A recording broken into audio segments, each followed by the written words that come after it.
If you belong to the 98% of mankind, the devil already owns you. He whispers through your doubts. He feeds on your wasted hours. He hides in your excuses. And worst of all, you don't even know it. That is his greatest trick, to keep men believing they are free while their every thought, every hesitation, every delay is his command. Look at your own life. How many times have you known what to do, but you didn't do it?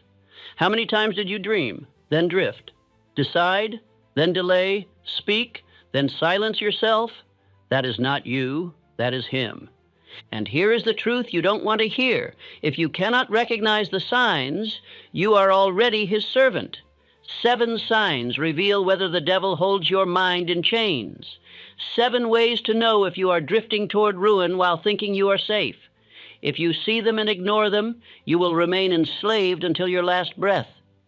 But if you face them, if you dare to hear them, you can still break free. I will not tell you all at once, because if I did, you would laugh, dismiss them as too simple, and fall back into sleep. But if you remain with me, if you have the courage to listen, I will show you the marks of your captivity and the key to your freedom. So I ask you, are you brave enough to find out if he already owns you? Men imagine themselves free because no visible chain binds their wrists. They walk the streets, they speak their opinions, they labor for wages, and they call it liberty. Yet the devil owns 98 out of every 100 minds. His chains are woven not of iron, but of thought. Every hesitation, every excuse, every delay is proof of his grip. Look closely at your own life. How many times have you known what to do, yet failed to do it? That moment of hesitation was not weakness alone. It was captivity. How many times have you spoken of a dream but delayed action until the dream withered? That delay was not yours. It was his. The devil whispers, and the drifting soul obeys. The devil thrives in drifting. He thrives when men rise without purpose, work without aim, and return weary but unchanged. The factory bell rings. Men march as soldiers. They toil until body breaks, and they return to sleep only to repeat. This is not freedom. This is servitude disguised as security. The devil feeds on the wasted hours of the blind. Carnegie's mills roared with the sound of steel, yet the men who fed the furnaces remained nameless. Their lives consumed, their wages small, their names forgotten, but their sweat built palaces. Rockefeller's pipelines stretched across the land, yet the men who laid them remained poor, their sons no richer than their fathers. This is the silent captivity, wealth built upon drifting lives. The devil is clever. He does not need to bind you with chains if he can control your thoughts.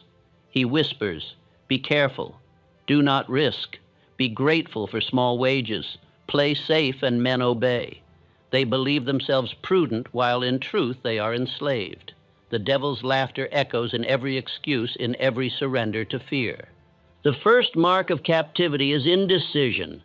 A man who cannot decide his aim does not own his mind.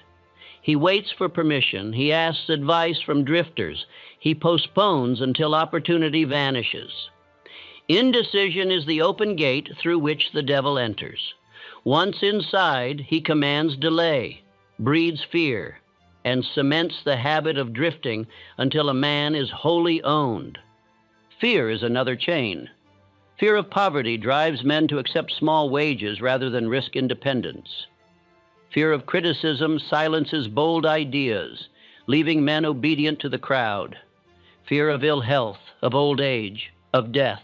These specters hover constantly, robbing courage. Where fear rules, faith cannot dwell. Where faith is absent, the devil reigns.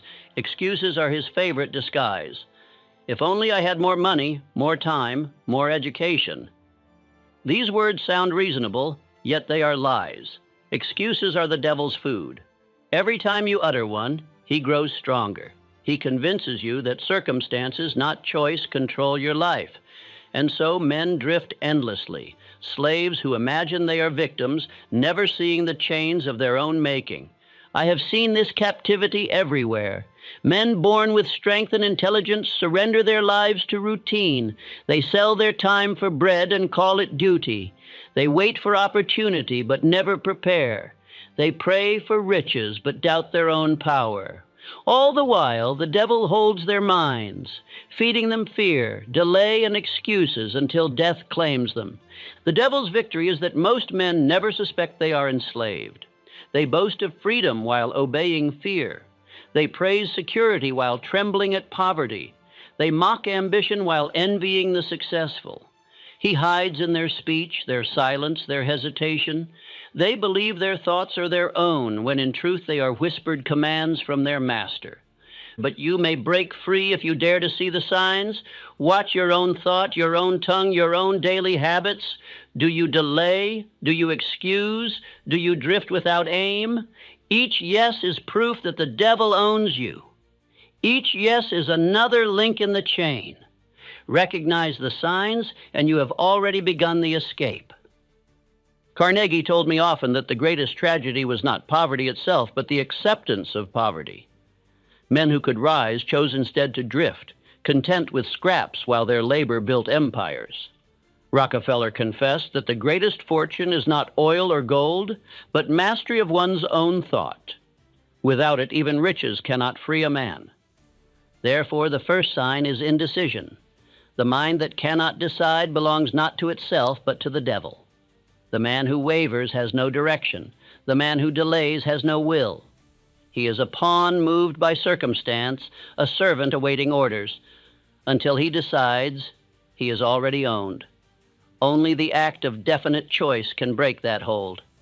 Affirm with me, I will not drift. I will decide my aim.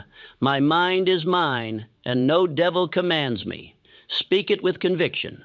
Repeat it until belief replaces doubt, for faith grows by repetition, and repetition engraves truth upon the subconscious.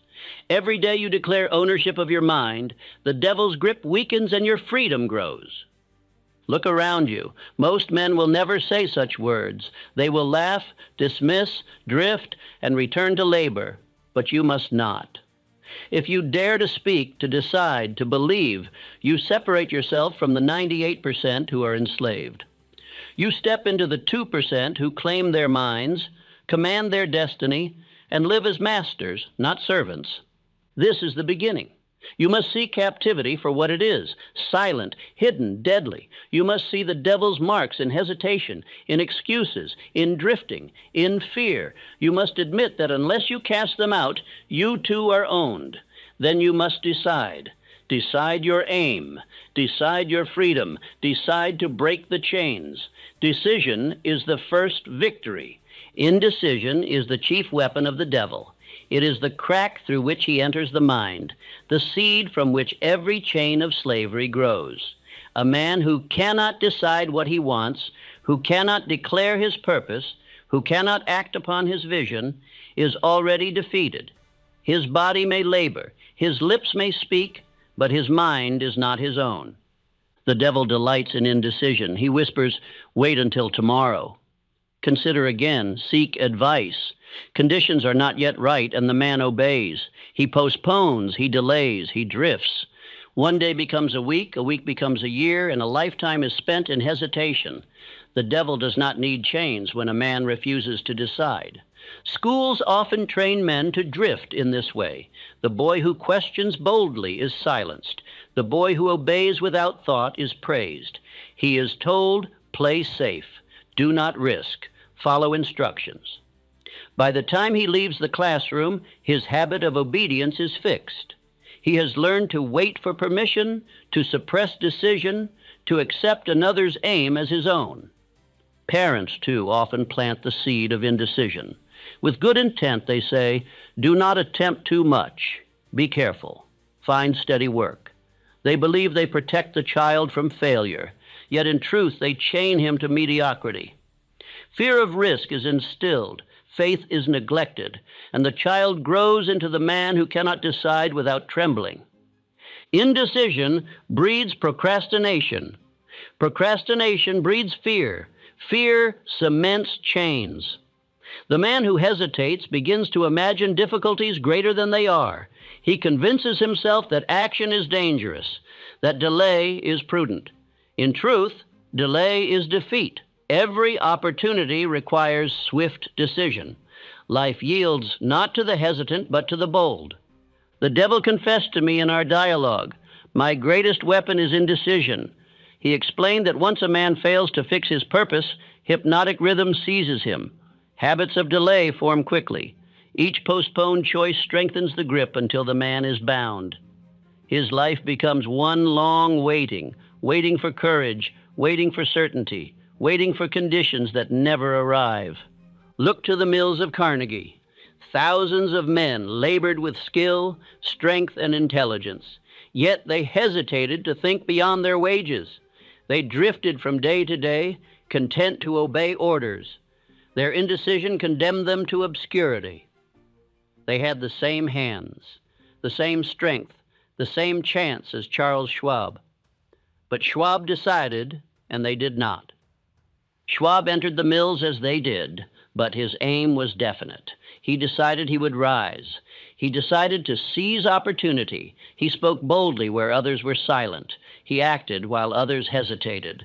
Carnegie saw in him not genius alone, but decisiveness. That one trait lifted him above thousands. He claimed command because he dared to decide. Contrast him with the drifter. The drifter says, "I will wait until I am ready. I will act when I know more. I will decide when conditions are right." But conditions are never perfect. Knowledge is never complete. Readiness never arrives. While he waits, opportunities pass. Doors close. Years vanish. His life is wasted not by lack of ability, but by lack of decision. Lincoln decided to preserve the Union. He faced ridicule, opposition, despair. Advisors counseled compromise. Critics demanded retreat. But Lincoln decided firmly, and he held to that decision through blood and turmoil. Had he hesitated, the nation would have been lost. Decision preserved a people. Indecision would have destroyed them. Henry Ford decided that every man should own a motor car.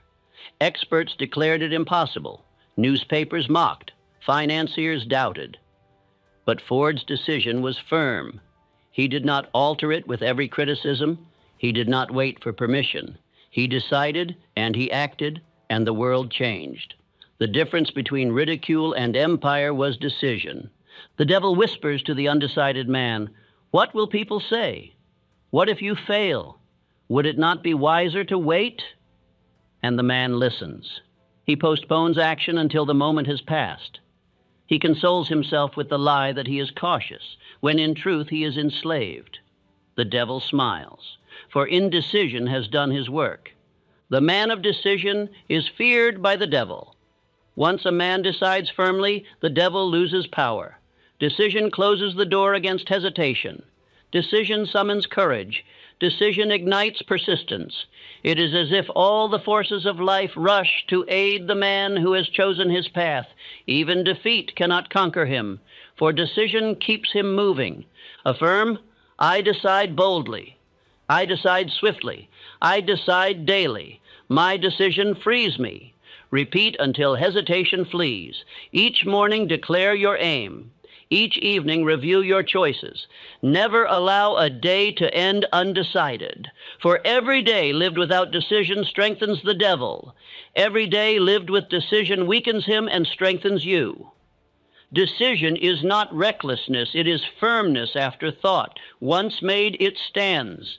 The undecided man alters his course with every opinion, every criticism, every fear. He is slave to the crowd. The decided man holds to his aim despite laughter, despite ridicule, despite delay. He commands respect even from his enemies, for he is master of his will. Write your definite chief aim tonight. Do not wait another day. Put it to paper. Read it aloud morning and night. Repeat until your subconscious accepts it. Then act. Do not allow doubt to whisper. Do not seek endless counsel. Decide and begin. The first step may be small, but it breaks the devil's chain of hesitation. Look at your own life.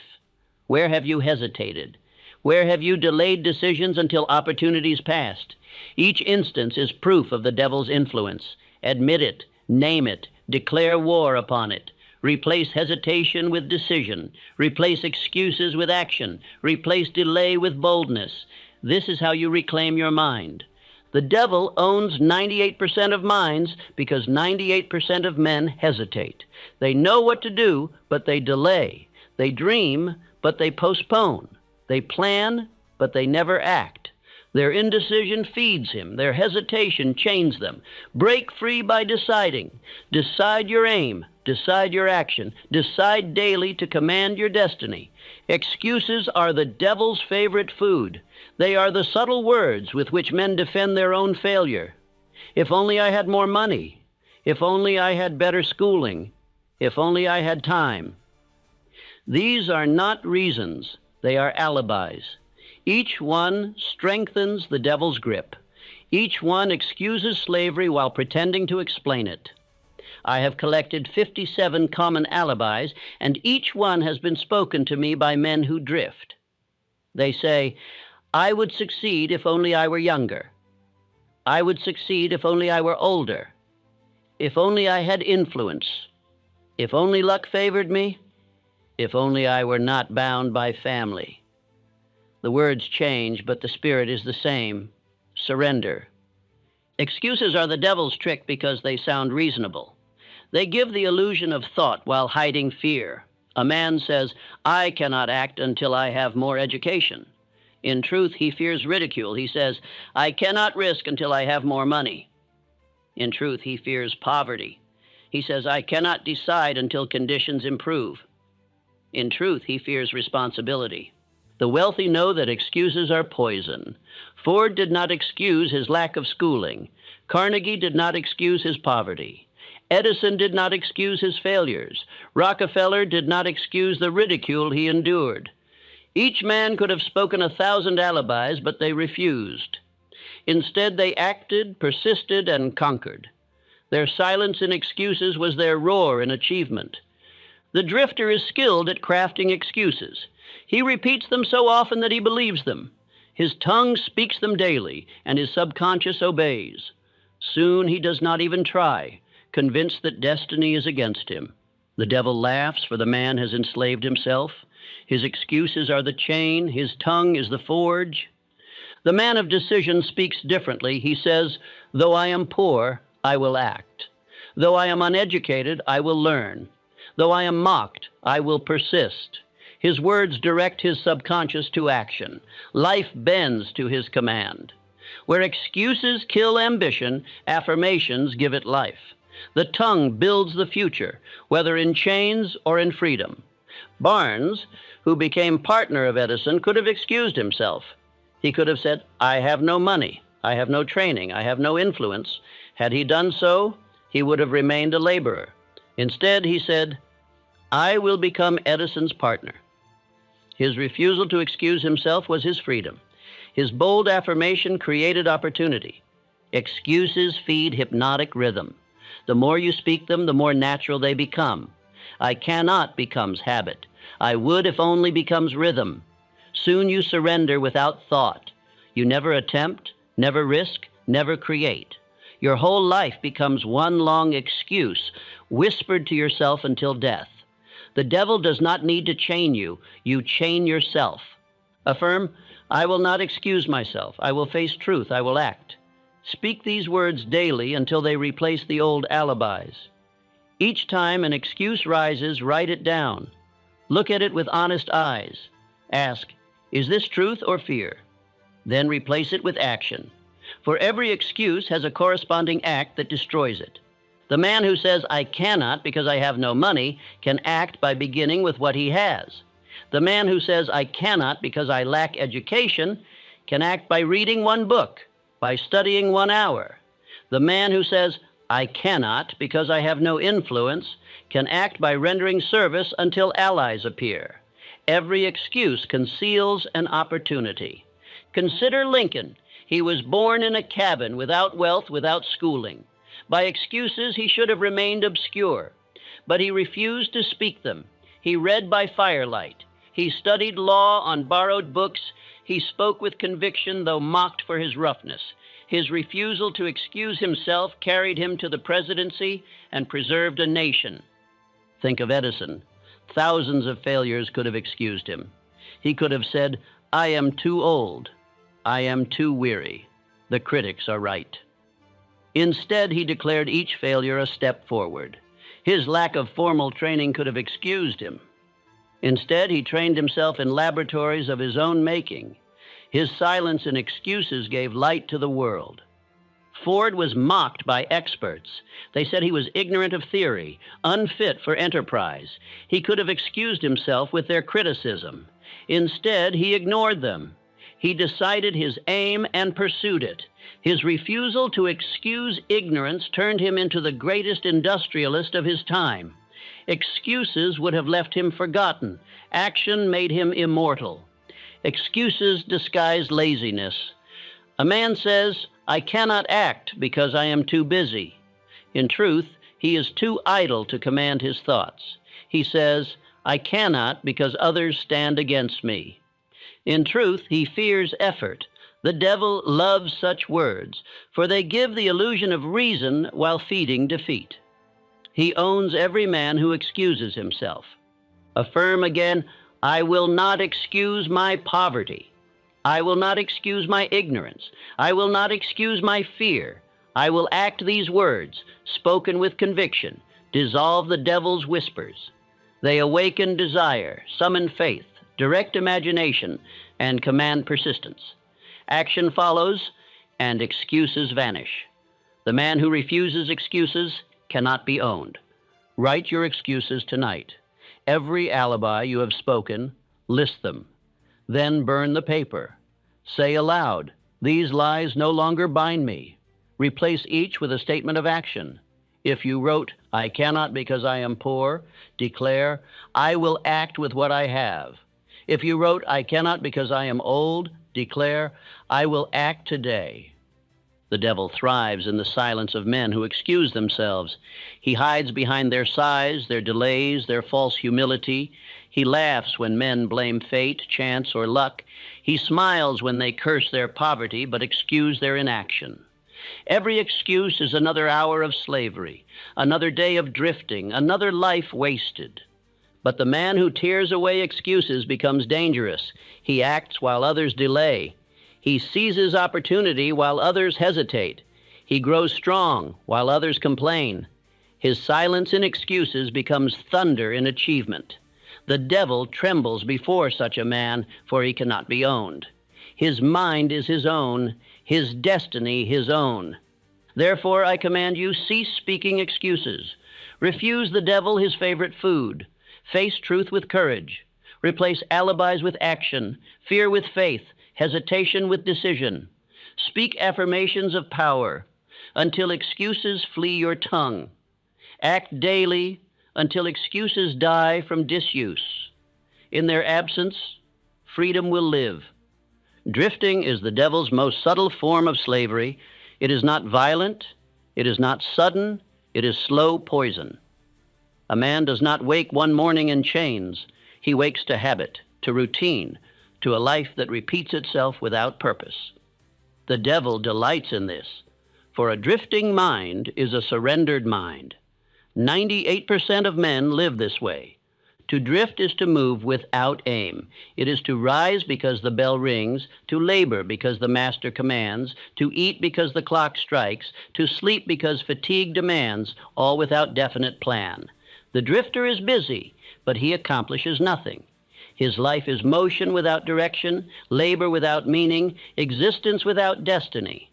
Hypnotic rhythm seizes the drifter. Each repeated act, each postponed decision, each excuse becomes a groove. Day after day, he follows it until he cannot escape. His routine becomes prison walls. He no longer chooses his path. Habit chooses for him. The devil smiles, for he owns a man who no longer thinks, who merely obeys rhythm. Imagine the factory worker who rises before dawn, marches to the mill, feeds the furnace, collects his wage, and returns home only to repeat tomorrow. He believes himself alive, but in truth, he is a machine. His imagination sleeps, his purpose is absent, his life is drifting. He is fuel for another's fire, not master of his own flame. Contrast this with Edwin C. Barnes. He refused to drift. Though poor, though unknown, he decided to become Edison's partner. He did not say, someday, somehow. He said, I will. He acted with definiteness. He boarded a freight train, knocked upon Edison's door, and declared his aim. The devil could not own him, for his mind was definite. Barnes labored years in obscurity, yet he was never a drifter. Each day his purpose guided him. When Edison sought a man to sell his dictating machine, Barnes seized the chance. He turned desire into fortune, vision into reality.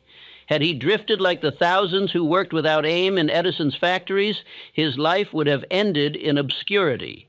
Drifting silences imagination. A drifting man ceases to dream. He fears ridicule, so he conforms. He fears poverty, so he accepts wages. He fears failure, so he never attempts. His imagination, once vibrant, withers. He no longer sees possibilities, he sees only routine. The devil owns his mind because it no longer creates, it only obeys. Drifting kills ambition. The boy who once dreamed of conquest grows into the man who accepts mediocrity. He says, I am too old now. I am too weak. I have too many obligations. In truth, he has drifted so long that habit binds him. He has surrendered his will. His ambition lies buried beneath years of routine. Affirm, I am awake. I am definite. I am master, not drifter. Speak it aloud until it penetrates the subconscious. Every morning declare your plan for the day. Every evening measure your progress. Refuse to drift a single hour. Live deliberately, not passively. This is the first step to freedom, to replace drifting with definiteness. The devil whispers to the drifter, be content, do not risk, follow the crowd, and the drifter obeys. He goes where others go, believes what others believe, does what others do. He never asks why. He never questions, he never decides. He is swept along as a leaf upon the current. He thinks he is living. In truth, he is carried to ruin. Look again at the mills of Carnegie. Thousands of men labored without definite aim. They drifted, obeyed, and surrendered their imagination. Their wages kept them alive, but their lives enriched another. Contrast them with Schwab. He refused to drift. He dared to decide, to imagine, to act. His definiteness lifted him above the multitude of drifters. Drifting is comfortable. It demands no courage, no risk, no thought. That is why so many embrace it. To drift is to surrender responsibility, to allow others to choose. The drifter blames fate, luck, government, family, any force but himself. Yet the truth is plain. He chose not to choose. His comfort is slavery. His ease is ruin. The devil owns 98% of minds through drifting. He does not need to whip or chain men. He needs only to keep them busy without purpose. He fills their hours with routine, their minds with fear, their tongues with excuses. They drift to the grave, never realizing they were slaves. This is his greatest victory. How can you escape drifting? By definiteness of purpose. Choose your chief aim. Write it. Declare it. Read it morning and night. Picture it in imagination. Speak it aloud with faith. Direct your days toward it. Let no day pass without action toward it. A definite purpose is the anchor that prevents drifting, the rudder that steers against the current.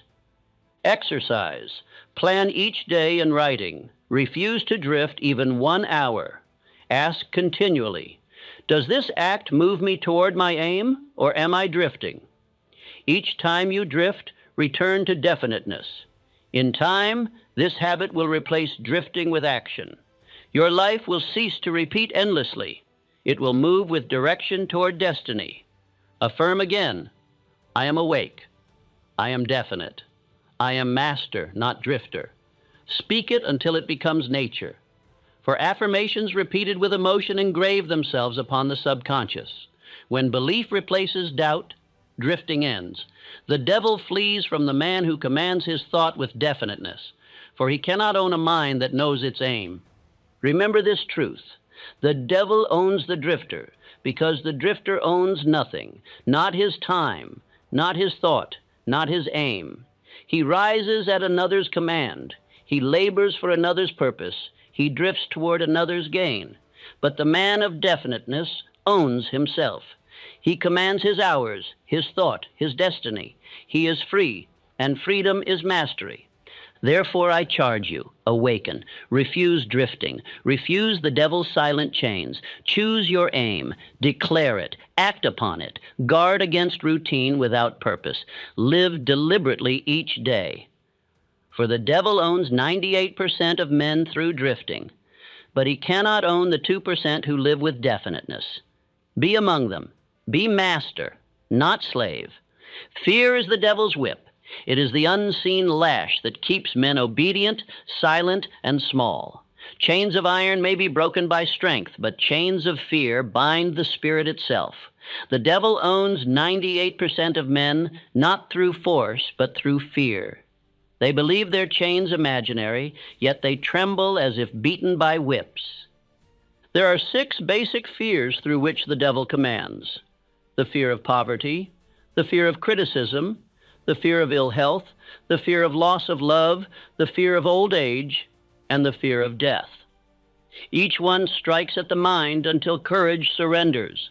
Each one paralyzes thought, silences decision, and strengthens drifting. The fear of poverty is the strongest. It drives men to accept small wages rather than risk independence. It makes them cling to security while despising their own bondage. The devil whispers, if you leave your job, you will starve. If you act boldly, you will fail. Be content with little men obey, and their lives become servitude disguised as safety. The fear of criticism robs men of originality. They fear laughter more than chains. They suppress ideas because neighbors might mock them. Family might scorn them. Society might reject them. They conform, obey, and remain mediocre. The devil delights, for he owns men who live not by their own thought, but by the opinions of others. The fear of ill health weakens men before illness arrives. They imagine weakness, expect pain, and surrender strength. Their constant dread robs them of energy and invites disease. The devil feeds on such thought. He convinces men they are fragile, helpless, doomed to decay. They waste years fearing sickness instead of living in faith and strength. The fear of loss of love enslaves hearts. Men compromise purpose to keep affection. Women surrender dreams to keep approval. The devil whispers, if you pursue your aim, you will lose their love. And so men abandon ambition, suppress desire, and live in chains of compromise. Love built upon fear is slavery. True love is strengthened by freedom. The fear of old age persuades men to settle long before their strength declines. They say, I am too old to begin anew. In truth, they are not old. They are defeated by belief. Many achieve greatest success after 50. Yet countless drift in despair because fear of years has robbed them of faith. The devil laughs at such surrender. The fear of death is his final weapon. Men dread the inevitable, so they dare nothing. They say, why build? Why strive? Death will claim me. They live half lives, timid and bound, wasting years in dread of the end. Yet death comes to all. Better to die pursuing purpose than to perish in drifting fear. Look at Lincoln. He was mocked, criticized, opposed, yet he mastered fear of criticism. He dared to speak unpopular truths. His courage preserved a nation.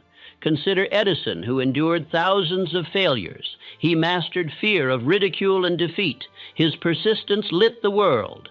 Henry Ford was scorned as ignorant, yet he mastered fear of poverty and ridicule to build an empire.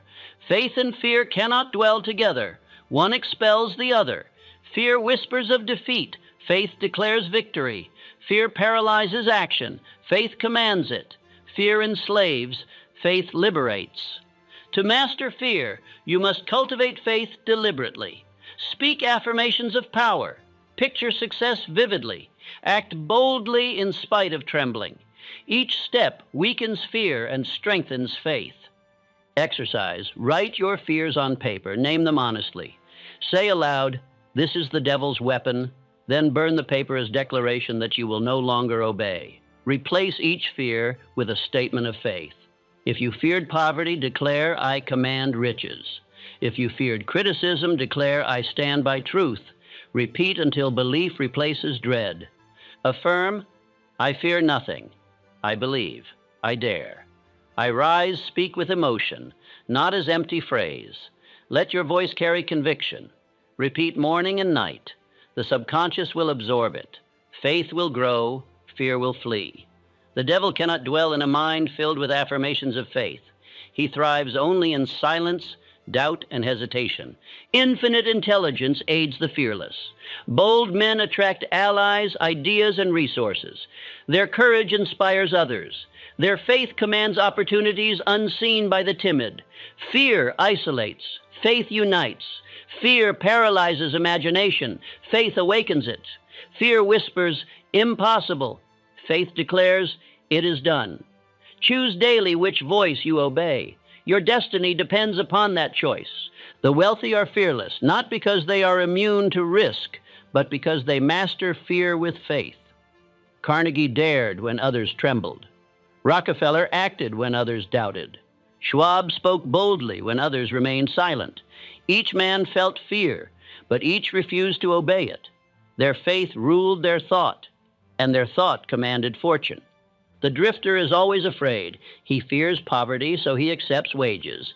He fears criticism, so he hides. He fears sickness, so he imagines it. He fears old age, so he surrenders early. He fears death, so he lives timidly. His whole life is fear. He is the devil's perfect servant, useful only as fuel for another's fire. Affirm again, "I fear nothing. I believe. I dare. I rise." Speak it until your heart answers. Act upon it until your life proves it. Do one bold thing each day. Confront one fear openly. Each victory, however small, weakens the devil's hold. In time, fear will vanish as faith becomes natural. The whip will break, and you will stand free. Therefore, I charge you, recognize fear as the devil's weapon. Name it, face it, cast it out. Replace it with faith. Speak affirmations daily. Picture victory vividly. Act boldly in spite of trembling. For faith is mastery, and mastery is freedom. The devil owns 98% of men through fear. Be among the 2% who rise. The devil delights when men begin but never finish. He smiles when desire flickers but dies, when faith burns for a moment but fades, when decisions are made but abandoned at the first resistance. Lack of persistence is his surest victory, for he knows that fortune, liberty, and mastery yield only to those who continue when others quit. Most men surrender at the first obstacle. They call it bad luck. They say, "It was not meant to be." They return to routine and drift once more. The devil whispers, "See, you tried and failed. Better not to try again." And so he captures them, not by violence, but by suggestion. They quit, and he owns them forever. Temporary defeat is not failure. It is a test. It asks, "Do you mean it?" The man who persists answers yes and presses on. The man who surrenders answers no and drifts back to slavery. The devil arranges obstacles not to destroy, but to sift. Only the persistent reach victory. The weak return to chains, convinced that failure was fate. R.U. Darby and his uncle offer the classic tale. They drilled for gold with zeal, struck ore, and dreamed of riches. But the vein vanished. They quit, sold their machinery cheaply, and departed defeated. The buyer drilled 3 feet deeper and struck millions. Darby learned the lesson. He never again quit when men said no. He persisted, and in insurance sales he amassed a fortune. The junk dealer who purchased Darby's machinery became rich because he persisted. The Darbys quit 3 feet from gold. How many men live and die 3 feet from their treasure, quitting before victory, surrendering just before success? The devil ensures most never know, for they gave up too soon to see how close they were. Edison is another proof. Thousands of failures marked his pursuit of the light. Assistants despaired, investors doubted, critics mocked. But Edison persisted. Each failure, he declared, was progress. Each defeat was a step forward. The world remembers his triumph, not his failures. The difference was persistence. Without it, he would have been forgotten. Henry Ford faced ridicule, lawsuits, fires, betrayals. He was called ignorant, unfit, even insane. Factories collapsed, competitors conspired, governments opposed. Yet Ford persisted. He rebuilt, fought, pressed forward. His persistence birthed an industry. Without it, his vision would have died with the first lawsuit. With it, he became master of industry. Persistence is a habit. It is not granted by nature, but cultivated by practice. Each time you continue when weary, you strengthen persistence. Each time you press forward when others retreat, you forge your will. Each time you endure ridicule and remain steady, you build character. Persistence is formed by small acts, hardened by repeated action until it becomes nature. Affirm, I will persist until I succeed. I endure delay. I conquer defeat. I cannot be owned, for I do not quit speak these words daily. Each time you feel weary, repeat them. Each time you hear no, declare them. Each time you meet defeat, affirm them. The subconscious will absorb them, and persistence will become instinct. The devil feeds men lies to weaken persistence. He whispers, you have failed too many times. It is hopeless. You are too old. You are too young. You lack talent. These lies enslave 98% of men. They believe him, they quit, they surrender. But the man who persists answers, I will continue. And the devil flees, for persistence is his enemy. Persistence requires definite purpose. No man persists long in vague wishes. The drifter says, I want to be rich, but he drifts because he has no definite aim. The master says, I will earn this sum by this date in this way. His definiteness fuels persistence. Desire without clarity dies. Desire with definiteness endures. Persistence is lonely. The crowd will mock. Neighbors will scorn. Family may doubt. Yet the man who persists draws strength from within. He does not depend on applause. He depends on faith. He knows that ridicule precedes respect, that defeat precedes triumph, that persistence turns laughter into admiration. He walks alone until victory, then the crowd follows. Persistence transforms defeat into wisdom. Each failure contains seed of equal or greater benefit. The quitter never sees it, for he abandons the field. The persistent man uncovers it, learns from it, uses it. The devil cannot defeat such a man, for every blow strengthens him. What was meant to destroy becomes fuel for triumph. Rockefeller endured lawsuits, attacks, vilification. He persisted. Carnegie endured poverty, scorn, betrayal. He persisted. Lincoln endured defeat after defeat in elections. He persisted. Franklin endured laughter for his experiments. He persisted. Each one triumphed not by genius alone, but by persistence. Their enemies quit. They continued. Their persistence made them masters. Affirm again, I will persist until I succeed. I endure delay. I conquer defeat. I am relentless. Victory bows to persistence. Repeat until your heart believes. Act upon it until your life proves it. Each time you press forward when weary, you claim freedom. Each time you endure defeat and rise, you break chains. Persistence is the path to mastery. Exercise. Begin a 30-day persistence test. Choose your chief aim. Each day, act upon it, however small the step. Record your action. Refuse to miss a single day. At month's end, persistence will be stronger, habit will be formed, rhythm will be on your side. The devil will flee, for he cannot capture a man of persistence. The drifter always quits. He quits his aim, he quits his faith, he quits his persistence. He drifts from job to job, from dream to dream, from hope to hope. He says, "It was not meant to be." In truth, he surrendered too soon. The devil owns him, for he obeys every whisper of doubt. He is fuel, never fire. Therefore I charge you, persist, refuse to quit. Continue when weary, act when defeated, believe when mocked, hold fast when tempted to surrender. Persistence is the hammer that breaks stones, the fire that tempers steel, the rhythm that wears down mountains. With persistence, you cannot be owned. Without it, you are already enslaved. The devil seldom attacks alone. His greatest strength lies in company. The negative companions, the doubters, the complainers, the drifters who surround you. He works through them as easily as through your own thought. If he can seat you among men who scoff at faith, laugh at ambition, and excuse mediocrity, he already owns you.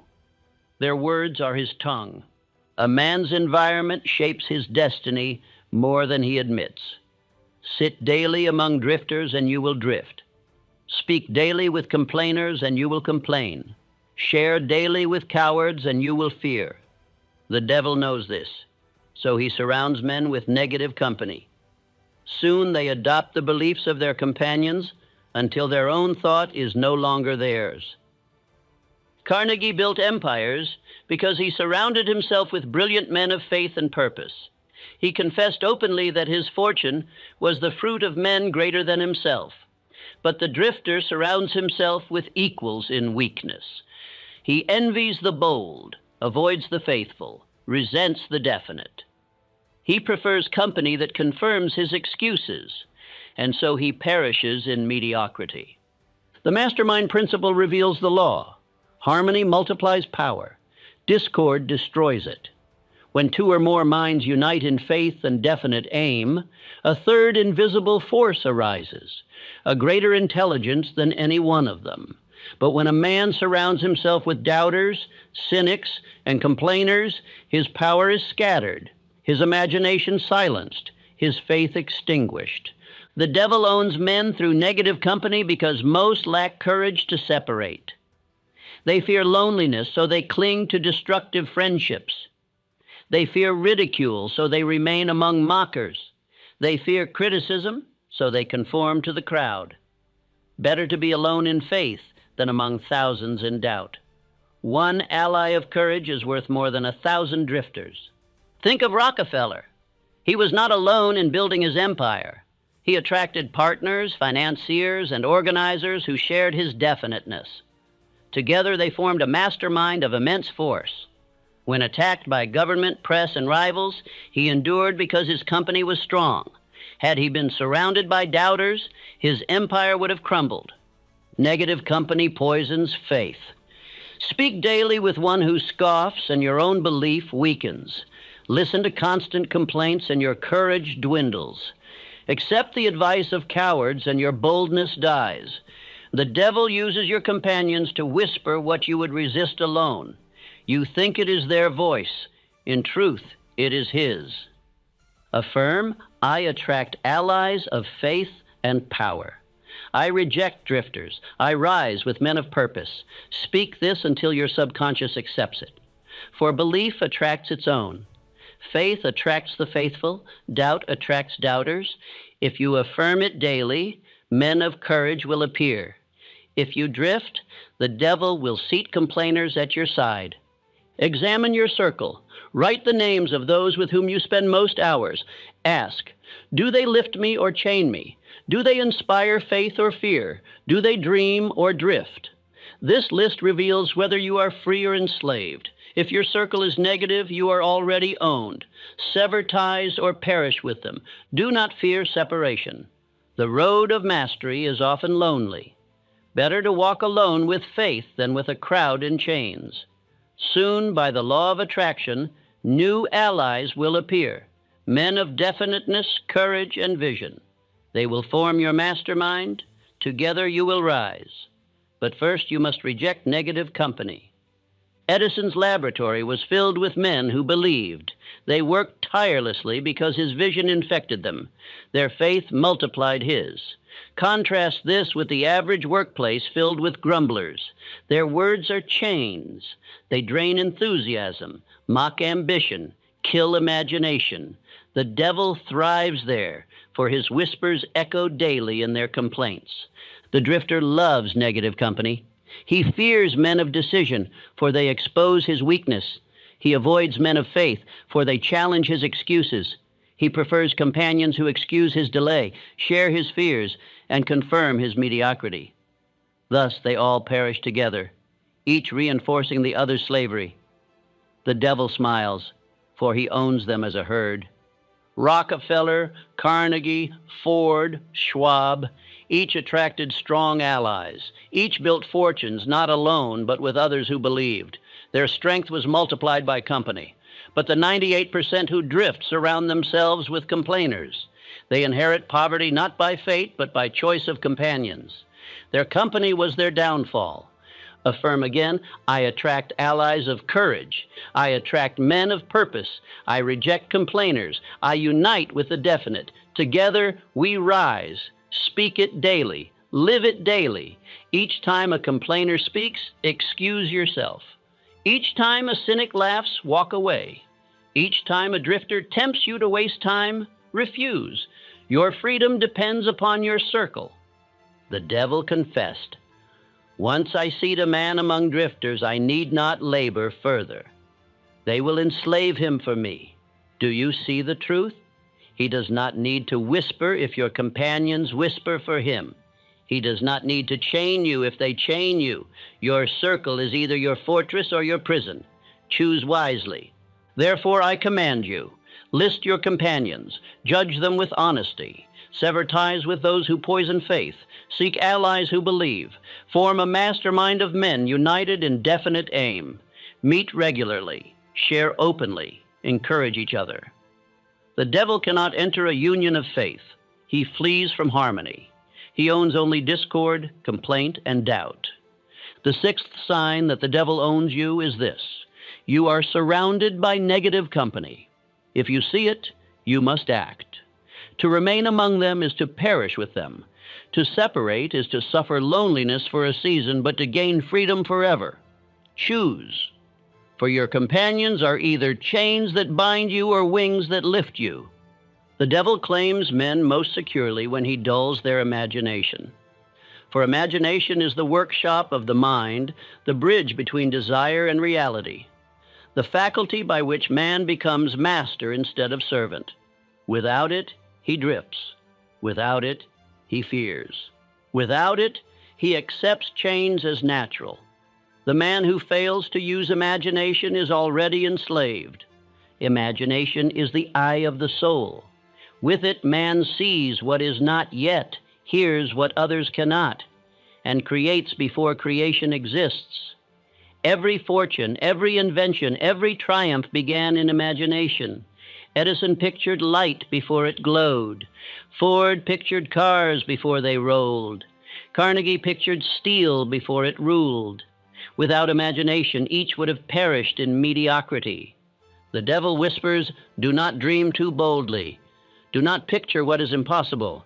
Be realistic and men obey. They imagine only debt, illness, and defeat. Their minds replay fears and their lives obey. For imagination does not sleep, it creates whatever dominates it. If filled with fear, it creates chains. If filled with faith, it creates empires. Rockefeller imagined pipelines when others carried oil in wagons. His vision was mocked as folly, too costly, too ambitious. Yet he saw clearly, believed firmly, acted persistently. Imagination guided him to dominate oil. Had he failed to imagine, he would have remained a small refiner among thousands. His fortune was born in mind before it was born in matter. Carnegie imagined vertical integration. Mines, mills, transport, all united under his command. Others saw impossibility. He saw empire. His imagination guided him to organize, to expand, to dominate. His steel-girded cities built bridges, spanned rivers. Without imagination, he would have remained a poor boy in Scotland. With it, he commanded an age. Imagination misused enslaves. The man who pictures poverty attracts it. The man who imagines illness hastens it. The man who rehearses failure in his mind guarantees defeat. The devil delights in such imagination. He whispers fears, and men accept them as visions. They live the images they create, not realizing they were his. Thus, imagination can chain as well as free. Affirm, I see riches in my mind. I live them in thought. I command them in reality. I will not picture poverty. I will not imagine defeat. I will create boldly, and life will obey. Speak these words daily.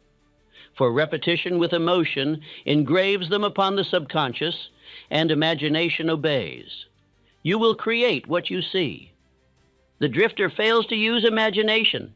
He repeats daily routines, never daring to dream. He speaks only of what is, never of what could be. He imitates the crowd, mocks the dreamer, resents the creator. His imagination is enslaved to habit. He is blind to opportunity, deaf to inspiration. The devil owns him because he has surrendered his greatest gift. Infinite intelligence speaks through imagination. Ideas arrive as flashes, visions, sudden insights. These are not accidents. They are messages. The man who cultivates imagination becomes receiver of inspiration. The man who neglects it hears nothing. The devil dulls him with noise, routine, and fear until his mind no longer listens. He dies never having heard the voice of infinite intelligence. Edison's laboratory was filled with failures, yet imagination sustained him. He saw inventions completed before they were built. Each setback was merely a step toward the vision already alive in his mind. Without imagination, thousands of failures would have defeated him. With it, he triumphed. His vision lit the world because imagination guided persistence. Exercise. Spend 15 minutes daily in silence. Picture your definite aim as though complete. See the details. Feel the emotions. Speak as though it is done. Do not drift. Do not imagine vaguely. Create vividly. The subconscious will absorb the image, and infinite intelligence will supply the means. Imagination practiced daily becomes power irresistible. Affirm again, I create riches first in thought. I see them clearly. I believe them deeply. I act as though they are mine. My imagination is my workshop, and in it I forge my fortune. These words, repeated with passion, replace fear with vision, excuses with creativity, drifting with purpose.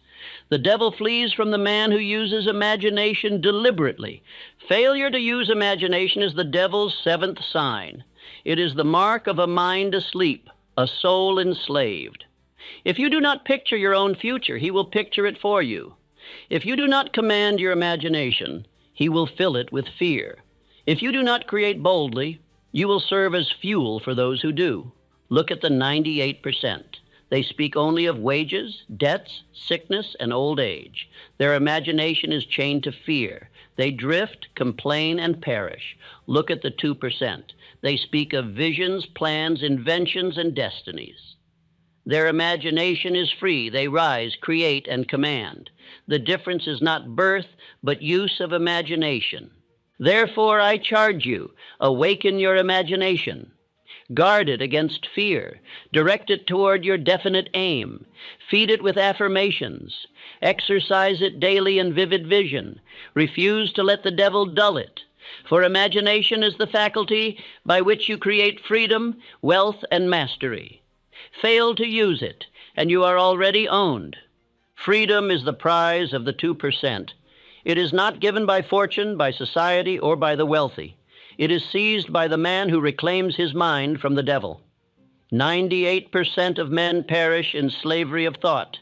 They drift, they fear, they excuse, they quit, they conform, they neglect imagination. But the 2% break free. You may be among them if you dare. To begin, you must see clearly the 7 signs.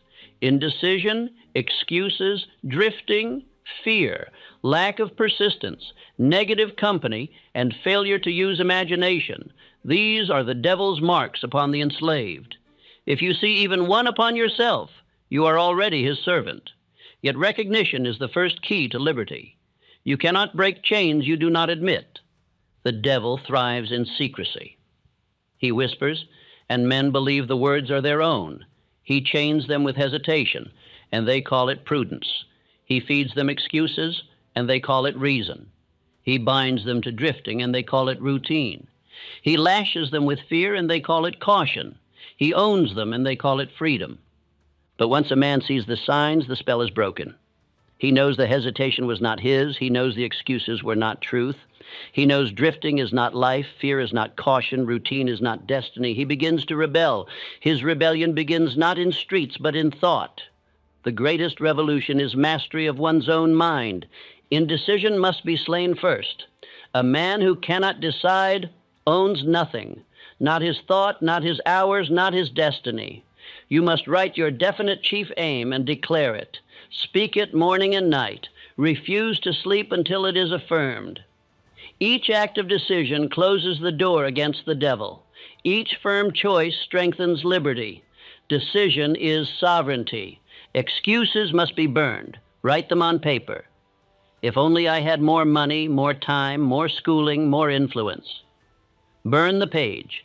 Say aloud, these lies no longer bind me. Replace each excuse with an act. If you lacked money, act with what you have. If you lack time, act now. Excuses feed the devil. Action starves him.